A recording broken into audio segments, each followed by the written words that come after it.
संपादक जागो टुडे रमेश पाल कोन्ना ग्रेटर नोएडा से आज होली मिलन समारोह अंबेडकर सिटी शिवसेना कार्यालय पर प्रदेश सचिव भाई रामनिवास पाल जी के निवास पर होली मिलन समारोह रखा गया। शिवसेना पार्टी के सम्मानित जिलाध्यक्ष, प्रदेश सचिव, किसान सेना के पश्चिमी उत्तर प्रदेश के, हमारे बीच में युवा साथी शिवसेना के बहुत सारी अच्छी टीम आज यहाँ मिली। आज मैं उनसे इस होली मिलन समारोह पे और देश में जो कोरोना रिसेंटली गया फिर दोबारा दस्तक हमारे बीच में दे रहा है, तो उसी बीच में मैं बुलंदशहर से हमारे बीच आए जिलाध्यक्ष भाई सर्वेश राणा जी, जो बुलंदशहर से चलकर हमारे बीच गौतम नगर में पधारे हैं। सबसे पहले तो उनका बहुत बहुत स्वागत हमारे चैनल यहाँ पर करता है। शिवसेना कार्यालय पर उनका बहुत बहुत स्वागत और सम्मान करता है। भाई सर्वेश राणा जी इस होली मिलन समारोह पर और देश में जो स्थिति है उसके बारे में क्या कहेंगे? भाई सर्वेश राणा जी, जिलाध्यक्ष बुलंदशहर। भाई सर्वेश राणा जी। मैं बुलंदशहर जिलाध्यक्ष सर्वेश राणा, सबसे पहले सभी भारतवासियों को होली की बधाई देना चाहता हूं और कोरोना की जो स्थिति है उसको देखते हुए मैं पूरे भारतवासियों से ये कहता हूं कि इस कोरोना में सबको ध्यान रखना चाहिए, अपने परिवार, अपने बच्चों का, और मास्क और सैनिटाइजर का उपयोग करना चाहिए, क्योंकि जिस तरीके की बीमारी चल रही है ये ऐसी बीमारी है, अगर हम लोग बच गए तो हमारा आगे परिवार भी चल सकता है और देश भी चल सकता है। तो मैं इससे ज्यादा कुछ नहीं कहूंगा। मैं सबसे पहले यही कहूंगा कि इस कोरोना में हम लोगों को सभी को ध्यान रखना चाहिए। बहुत बहुत धन्यवाद अध्यक्ष जी, आपने कम बातों में और बहुत सारी बात कह दी कि देश में रिसेंटली कोरोना गया और फिर हमारे जीवन में दस्तक दी। माननीय अध्यक्ष महोदय जी का बहुत बहुत धन्यवाद। इसी बीच में हमारे साथ गाजियाबाद से हमारे बड़े भाई हैं, बीच बीच में मेरा मार्गदर्शन करते रहते हैं, उनसे जुड़ा हुआ काफी समय से हूँ। भाई राकेश त्यागी जी, जो गाजियाबाद से जिलाध्यक्ष हमारे बीच में चलकर आए हैं, तो मैं शिवसेना कार्यालय पर अपनी टीम की तरफ से उनका बहुत बहुत स्वागत और बहुत बहुत धन्यवाद करता हूँ। भाई राकेश त्यागी जी, जिलाध्यक्ष गाजियाबाद। भाई राकेश जी, आप शिवसेना कार्यालय पे और होली मिलन समारोह का ये आप अपनी टीम के साथ आए हैं, तो इस पे क्या कहना चाहेंगे? भाई राकेश त्यागी।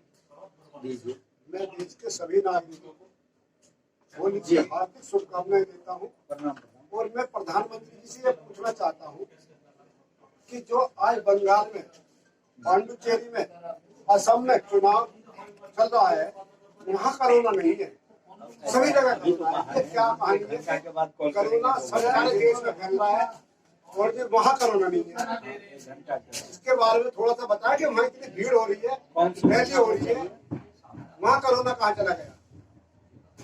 बहुत बहुत धन्यवाद अध्यक्ष महोदय, आपने बड़ी सही बात पूछी। खैर, मुझे किसी पार्टी की बुराई नहीं करनी चाहिए। हमारे लोकप्रिय प्रधानमंत्री श्री नरेंद्र मोदी जी, मेरे उत्तर प्रदेश के लोकप्रिय मुख्यमंत्री बाबा योगीनाथ जी के बंगाल में कोरोना नहीं है, असम में कोरोना नहीं। अब जैसे कि हमारे किसान भाई गाजीपुर बॉर्डर पे पड़े हुए हैं, उनको परेशान करने के लिए धारा 144 लगा दी। क्या बीजेपी वाले लोगों के लिए धारा 144 नहीं है? अध्यक्ष महोदय, मुझे कहनी नहीं चाहिए, लेकिन आपकी पार्टी बहुत बड़ी पार्टी है। बाबा साहब ठाकरे साहब जिन्हें मैं अपना आदर्श मानता हूँ, उन्होंने हिंदुत्व की एक नींव रखी थी। वाकई वो शेर थे। उस माँ को मैं सलाम करूंगा, सलूट करूंगा, उनके चरण स्पर्श करूंगा जिसने ऐसे लाल को जन्म दिया। उन्हीं के जो पुत्र हैं, महाराष्ट्र सरकार में आज मुख्यमंत्री हैं। कहने को तो बातें बहुत हैं, लेकिन सर मैं यही कहूंगा, सरकार कोई भी अपनी बनाने के लिए हरा दूसरे को नीचे दिखाता है। प्रधानमंत्री जी के लिए दिल्ली में कोरोना है, गौतम बुद्ध नगर में कोरोना है, गाजियाबाद में कोरोना है। जब बिहार में चुनाव हुआ तो बिहार का कोरोना खत्म हो गया। आज बंगाल में चुनाव है तो बंगाल का कोरोना खत्म हो गया। खैर, बड़ी बात है, ये सब नहीं बोलना कि आज होली का त्योहार हम लोगों ने हमारे बीच में भाई रामनिवास पाल जी ने रखा हुआ है। इसी बीच में हमारे साथ हमारे गौतम बुद्ध नगर के बहुत ही जुझारू, ईमानदार और कर्मठ साथी भाई श्रीपाल राणा जी, जो गौतम बुद्ध नगर की बॉडी को संभाले हुए हैं, जिलाध्यक्ष है गौतम बुद्ध नगर के। उनसे भी दो सब पूछना चाहूंगा। भाई श्रीपाल राणा जी हमारे बीच आए हैं, तो इस होली के त्योहार पर, इस कोरोना पे और देश की स्थिति आज बेरोजगारी चरम पर है, मजदूर खाए मरी कर रहा है, लेकिन नेता कुछ नहीं हुआ। ना पार्टी के बहुत सच्चे सिपाही हैं, और बीजेपी को तो हमेशा आपकी पार्टी ने पैसा की दी है। आप भले ही चाहे बीजेपी आपको नजरअंदाज कर दे, वो एक अलग बात है, लेकिन इस बीजेपी को इस प्रदेश में, इस देश में अगर किसी ने जगह दी तो वो बाला साहब ठाकरे की देन है। माने ना माने वो एक अलग बात है। अब परिवार में झगड़े होते रहते हैं, तो इसी में मैं भाई श्रीपाल राणा जी से भी दो सब पूछना चाहूंगा। भाई राणा जी, जिलाध्यक्ष गौतम। सर्वप्रथम आपका और आपके चैनल का हार्दिक स्वागत है। आज गौतम नगर जिला पुलिस समारोह मना रही है। बड़ा दुख होता है कि नौकरी जब चली जाती है तो पब्लिक के लिए भारत की सवाल, अपने लिए पुलिस लाखों की भीड़ इकट्ठी करती है, वहाँ कोरोना नहीं है। जहाँ 4 लोग 10 लोग 20 लोग जमा हो जाए वहाँ कोरोना। ये कौन सी पुलिस है? आज किसान बॉर्डर पर घिरे बैठा है, आज तक तो किसी के कोरोना नहीं। लाखों की संख्या में किसान दिल्ली बॉर्डर को घेरे बैठे हुए हैं। कोई एक भी केस ऐसा बता दो कि किसी किसान को कोरोना हुआ हो। कहाँ है कोरोना? ये कागजी है या वैकल्पिक? बड़ा दुख के साथ हमें बड़ा दर्द होता है जब लोगों के अधिकार छीने जा रहे हैं। आज पूरा देश बिक रहा है, नहीं बिकना चाहिए, इसका विरोध तो होना ही। बिल्कुल, बहुत बहुत धन्यवाद अध्यक्ष साहब, आपने बहुत सही बात कही।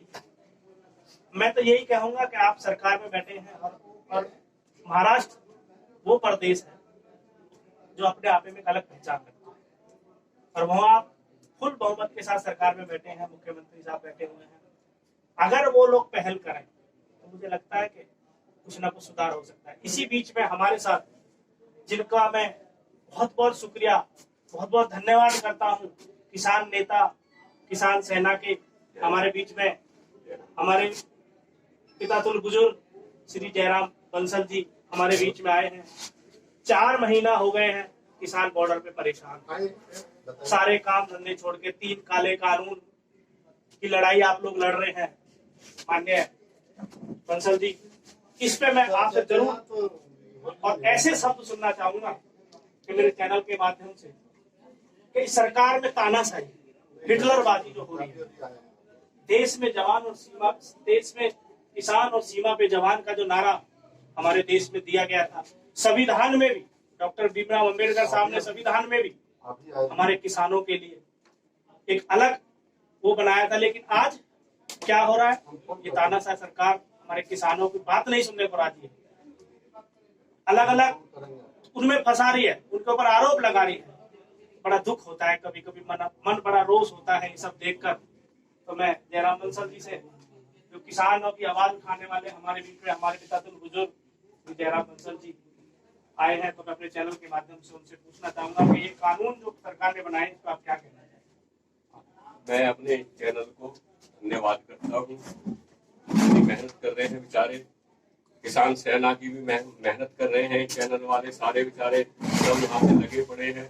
मैं ये पूछना चाहता हूँ, ये कोरोना है कहाँ? हमारे किसान भाई इतने बॉर्डर पे पड़े हुए हैं, किसी के कुछ कोरोना हुआ हो तो हमें बताए ना, कोरोना वहाँ है, किसी के कुछ कोरोना हुआ हो है? किसानों की समस्या सुनी नहीं जा रही, रैली करते डोल रहे हैं। ये किसान क्या वो थे? किसान जब चाहेगा तो लोग भूखे मर जाएंगे हैं? दिन भर किसान मेहनत खेत में करता है, उसकी आवाज हमारे प्रधानमंत्री जी नहीं सुन रहे, उसको उनकी आवाज सुननी चाहिए किसान भाई। मैं इसी के लिए हमारे उद्धव साहब ठाकरे महाराष्ट्र में खुराना के बारे में आप देखिए, किसानों के बारे में देखिए, सबकी आवाज सुन रहे हैं। हमारे प्रधानमंत्री जी आवाज ही नहीं सुन रहे हमारे किसान भाइयों की। इतने मर रहे हैं कोरोना से, हमारा कोई भी किसान नहीं मरा, जब कितने लाखों की तादाद में किसान भाई थे बॉर्डर पे। तो मैं इसी के लिए जो है प्रधानमंत्री से आग्रह करता हूं कि किसान भाइयों से मिलके उनसे बात करें और इसे निपटाएं। हाँ, तो इसीलिए मैं धन्यवाद करता हूं। बहुत बहुत धन्यवाद बाबू जी। इसी के साथ युवा सेना से गौतम बुद्ध नगर से मेरे बड़े भाई भाई त्रिलोक नागर जी हमारे बीच में आए हैं। बड़े भाई, जैसा कि मैं अभी मेरे चैनल्स पे भी खबरें हैं, आप न्यूज़पेपर में भी देख रहे होंगे कि उत्तर प्रदेश में 4 साल का कार्यकाल दिखाया जा रहा है। बीजेपी कह रही है कि हमने रोजगार दिया, हमने महंगाई भत्ता बढ़ाया, किसानों की आय बढ़ाई, सिलेंडर बांटे, बहुत काम बता रहे हैं। और ये कहते हैं कि हमने 4 करोड़ नौकरियां दी। आप युवा साथी हैं, मैदान में रहते हैं, फील्ड में रहते हैं, सब समाज की आवाज आप उठाते हैं। भाई त्रिलोक नागर जी गौतम बुद्ध नगर की बॉडी को संभाल रहे हैं, युवा जिलाध्यक्ष हैं।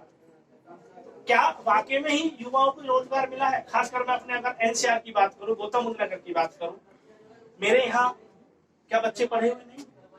नौकरियों में इतनी इंडस्ट्री यहाँ लगाएंगे तो हमारे यहाँ के बच्चों को जगह नहीं मिलती। आप लड़ाई लड़ रहे हो, मैंने देखा है, आप बीच बीच में बोलते रहते हो, आप लोग संघर्ष करते हो, आप आवाजें उठाते हो, आपके साथ के नेता इस पे लड़ाई लड़ते हैं कि हमारे लोगों को यहाँ रोजगार दे, लेकिन लोकलिटी के नाम पे हमारे लोगों को रोजगार नहीं दिया। लोग कहते हैं कि यहाँ तो ये तो सोने की चिड़िया है गौतम बुद्ध नगर में। इस सोने की चिड़िया में बचा क्या है? अधिकारी पोस्टिंग करा के यहाँ आते हैं और सोना लूट के ले जाते हैं, तो सोने की चिड़िया क्या बची यहाँ पे? भाई त्रिलोक नागर जी इस पे क्या कहना चाहेंगे? मेरे बड़े भाई हैं भाई त्रिलोक नागर जी, युवा सेना के जिलाध्यक्ष गौतम बुद्ध नगर। भाई त्रिलोक नागर, सर्वप्रथम मैं बाला साहब के चरणों से नमन करते हुए और आपके चैनल का हार्दिक अभिनंदन करते हुए और शिवसेना परिवार गौतम बुद्ध नगर की तरफ से होली मिलन समारोह पर सभी को देशवासियों को हार्दिक शुभकामनाएं। और जिस विषय पर आप कह रहे थे कि हमारे यहाँ पर रोजगार, जिस समय देश में बीजेपी की सरकार है, प्रधानमंत्री जी ने भी बोला था कि हम 4 करोड़ रोजगार देंगे, लेकिन इस समय स्थिति क्या है आप सभी परिचित हैं। इस समय देश में बेरोजगारी, शिक्षा, स्वास्थ्य बिल्कुल चरमरा चुका है। और जो कोरोना की बात है, कोरोना कुछ भी फैक्ट नहीं है। असलियत कोरोना ये है कि जहां पर चुनाव होगा वहां कोरोना नहीं होगा। जिन प्रदेशों में बीजेपी की सरकार नहीं होगी उन प्रदेशों में कोरोना होगा। यूपी है और भी प्रदेश है, उनमें क्यों नहीं है कोरोना के तरीके? जहाँ बीजेपी की गवर्नमेंट नहीं है वहाँ कोरोना है। केंद्र सरकार की नीति है कि कोरोना का फार्मूला अपनाकर जो देश में किसानों का धरना प्रदर्शन चल रहा है इसको उठाना है। उनके पास और कोई चारा नहीं है झंडे को उठाने के सिवाय। ये उठेगा नहीं और ये उठेगा नहीं। और माननीय प्रधानमंत्री जी अगर देश को देना ही चाहते तो शिक्षा दे, रोजगार दे, चिकित्सा दे। ये जो बेमतलब प्रकंडा चलाए जा रहे हैं वो बिल्कुल बेकार है। और इस देश में जो नारा था जय जवान जय किसान, इस समय सबसे ज्यादा दयनीय स्थिति है तो किसान की है और किसी की नहीं है। टोल प्लाजाओं पर लूट हो रही है। फास्टैग चला दिया, अगर किसी में फास्टैग नहीं है तो डबल पैसे दो। फास्टैग में अगर मानो हमने आज 1000 रुपए डलवा दिए, अगर हम 1 महीना किसी टूल पर नहीं गए तो 1 महीना वो बैंकों में पड़ा हुआ। केंद्र सरकार ने गाड़ी की नंबर प्लेट ये वो सीधी सी बात है, देश की जनता का पैसा जनता के पास नहीं देंगे। इससे बड़ी लूट और कुछ नहीं हो सकती। अपने इन्हीं शब्दों के साथ मैं अपनी वाणी को विराम देता हूँ। जय हिंद, जय शिवसेना, जय। बहुत बहुत धन्यवाद भाई त्रिलोक नागर जी। कम शब्दों में इतनी बात आपने कह दी, बहुत गहराई इन शब्दों में है कि किसान रोड पे है और जवान बॉर्डर पर है और कर्मचारी घर में है। कर्मचारी घर में भैया बोलेंगे। तो इसी बीच में आज यहाँ पे होली मिलन का जो प्रोग्राम रखा गया, तो मैं सभी शिवसेना के आए हुए सभी सम्मानित साथियों का सभी का बहुत बहुत धन्यवाद करता हूं। और हमारे बीच शिवसेना के महानगर के अध्यक्ष भाई दीपक राजपूत जी युवा साथी है, छोटा भाई है। और खासकर सबसे बड़ी बात क्या है कि प्रधानमंत्री कहते हैं कि युवाओं का साथ दें, युवाओं को अपने साथ जोड़े। क्या भाई मैं आपसे पूछना चाहता हूँ कि आपको कितनी हिस्सेदारी यहाँ आपके युवाओं को मिल रही है? इस सरकार में कितना लाभ मेरे युवा साथियों को मिल रहा है? कितने बच्चे ब्रिलियंट बीटेक एमटेक करके खाली घूम रहे हैं, रोड पर बेरोजगार है? इस सरकार का क्या उनके लिए कुछ हो रहा है? भाई मैं तो सब पूछना चाहूंगा। सबसे पहले समस्त क्षेत्रवासियों को होली की अग्रिम बधाई। और जहाँ तक भाई ने रोजगार की बात कही, तो पूरे उत्तर प्रदेश में जिला गौतम बुद्ध नगर एक ऐसा जिला है जहाँ से पूरे देश विदेश के युवा आते हैं शिक्षा के लिए। और इस जिले में एक से एक होनहार युवा है, लेकिन यहाँ जो उद्योग है उस उद्योग में जब कोई वैकेंसी निकलती है तो नीचे नोट में लिखा होता है कि 200-300 किलोमीटर के युवा ही योग्य हैं अप्लाई के लिए। तो मैं सरकार से और यहाँ के जो विधायक सांसद हैं उनसे पूछना चाहता हूँ कि ये जो जितने भी उद्योग बने हुए हैं, ये उद्योग यहाँ के युवाओं की जमीनों पे बने हुए हैं। तो ये जब उद्योग जगत इनकी जमीनों पे बने हुए हैं तो यहाँ के युवाओं को रोजगार क्यों नहीं है? क्या ये भारत के नहीं है? इनको रोजगार पाने चले गए किस लिए नहीं है? अध्यक्ष साहब, मैं आपकी बात काटते हुए आपसे एक क्वेश्चन करूंगा। जब हमारे बीच में विधानसभा के विधायक लोकसभा के सांसद वोट मांगने के आते हैं, सबसे ज्यादा मेरे युवा साथी वोट देते हैं। क्या हमारा फर्ज नहीं बनता कि हम एक विधायक से पूछें कि साहब हम आपके साथ लगे हैं, हम पढ़े लिखे भी हैं, हमें रोजगार क्यों नहीं? मैं आपसे पूछना चाहूंगा, युवा साथी हैं, युवा अध्यक्ष हैं और शिवसेना की बॉडी में आप काम कर रहे हैं, इस पे क्या कहना चाहिए? जी, रोजगार तो है, लेकिन आप किसी विधायक के पास जाइए, आप उनसे कहिए विधायक जी हमें नौकरी चाहिए। विधायक जी बोलेंगे ठीक है, आप फलाने कंपनी में जाइए, इतना पैसा दे दीजिए, रोजगार मिल जाएगा आपको। तो मैंने सुना है अध्यक्ष साहब कि जब हमारे यहाँ क्षेत्र का लोकल आदमी किसी कंपनी में जाता है तो बोलते हैं कि लोकल के लिए वैकेंसी नहीं है। हमारे क्षेत्र के लिए वैकेंसी नहीं है, तो हमारे यहाँ से 1000 किलोमीटर का बंदा जब आता है तो उसके लिए वैकेंसी हो जाती है। तो आपने कभी ये क्वेश्चन किया है? वैकेंसी है, लेकिन वैकेंसी वो तब है जब आप विधायक और सांसद को पैसा दोगे, तो वो अपने कोटे से उस लोकल व्यक्ति को रोजगार दे पाएंगे। तो है, आप देखिए मेरे चैनल पे बहुत बड़ी बात बोल रहे हैं कि विधायक और सांसद को अगर पैसा जाता है तो रोजगार मिलता है, लेकिन हम लोगों को रोजगार नहीं मिलता। क्या आपके बीच के लोग, आपके साथ के बच्चे पढ़े लिखे नहीं, शिक्षित नहीं है? बिल्कुल पढ़े लिखे हुए हैं। आप जो है वर्तमान का जो रिकॉर्ड है वो उठा के देख लीजिए। जिला गौतम बुद्ध नगर के जो युवा हैं, वो युवा पूरे देश विदेश में जिले का नाम रोशन कर रहे हैं। बिल्कुल कर रहे हैं। मैं देख रहा हूँ कि पीछे अभी अध्यक्ष साहब, मैं बताना चाहूंगा, पीछे भी हमारे ही जिले से जज बन के निकली है लड़कियां। बादलपुर से IAS PCS निकली है, हमारी बहन, छोटी बहन थी रानी नागर, IAS PCS की वजह से जज बने हैं क्षेत्र के बच्चे। लेकिन मैं अध्यक्ष महोदय एक बात पूछना चाहूंगा, जब हमारे विधायक और सांसद हमसे पैसा की बात करते हैं, जब वो हमसे वोट मांगने आते हैं, तो हमें उनकी उस बात का जवाब कब देना चाहिए? उस पर आप क्या कहना चाहिए? या इस बार ऐसा करेंगे 2022 में? देखिए, भारत की जो जनता है वो है भोली भाली ऐसे है कि जब नेता चुनाव टाइम पे आते हैं ना, तो सिर्फ और सिर्फ आश्वासन देते हैं और वो जनता जो है उसी आश्वासन में बह जाती है। तो जनता को आने वाले चुनाव में ये चीजों को ध्यान रखना है, आश्वासन में बिल्कुल भी नहीं बैठना है। हमारे पास है सोशल मीडिया का बहुत बड़ा प्लेटफॉर्म। बिल्कुल। आज अगर मैं सोशल मीडिया की बात करूं तो सोशल मीडिया आज हमारे देश में हर नौजवान के पास एंड्रॉइड फोन, स्मार्टफोन। अब सोशल मीडिया पे अपने विधायक, सांसद, मंत्री या उनका बहिष्कार कर सकते हैं। तो ऐसा क्यों नहीं करते? आप लोगों को जागरूक करिए, आप युवा साथी। तो इसी में हमारे बीच इस बात का जवाब भाई शिवपाल राणा जी जिलाध्यक्ष बोलना चाह रहे हैं कि इसका मैं जवाब दूंगा। तो पूछना चाहूंगा भाई शिवपाल राणा जी से, इसका आप क्या कहते हैं? आज सोशल मीडिया में जितना विरोध पूरे प्रदेश में नहीं हो रहा, जितना विरोध हमारे गौतम नगर, हमारे जो आईटी सेल के जो कार्यकर्ता हैं वो लगातार पोस्ट डालते हैं, लगातार विरोध कर रहे हैं। ये इसके अंदर प्रण नहीं है, लिहाज नहीं है, एक किसी की सुनवाई नहीं कर रहे। एक दिन ऐसा होगा कि शिवसेना को रोड पे उतरना पड़ेगा और वो दिन दूर नहीं है कि अब हम रोड पे उतरेंगे या इनका विरोध करेंगे, और जरूर बहुत साथ मैं अपनी वाणी को विराम दूंगा।